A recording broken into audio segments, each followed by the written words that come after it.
පැතුම් නිස්සංකට සිදු අසාධාරණය. දිල්ලි කැපිටල්ස් කණ්ඩායම පැතුම්ම ගත්තේ සොච්චම් මුදලකට. එහෙම අරගෙනත් අවසානයේ ඔහුට සිදු වූයේ බෙන්ච් එකක් උඩ වාඩි වී බලා සිටීමටයි.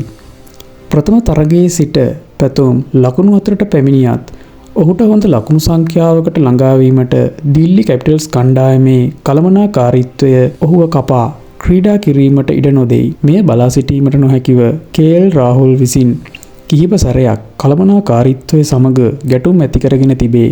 නමුත් අවසානයේ පැතුම් නිස්සංකට ක්‍රීඩා කිරීමට ඉඩ නොදෙන බව පවසා ඇත. ඔහු කණ්ඩායමෙන් ඉවත් කර දැමීමට තීරණයගෙන තිබේ. ලබන වසර සඳහා දිල්ලි කැපිටල්ස් කණ්ඩායම පැතුම් නිස්සංකව මිලදී ගැනීමට අපේක්ෂා නොකරන බවද කියා තිබේ. මේ සිදුවීම් නිසා අසාධාරණයට ලක්ව පැතුම් නිස්සංක දැන් මානසික පීඩනයෙන් සිටින බව වාර්තා වේ.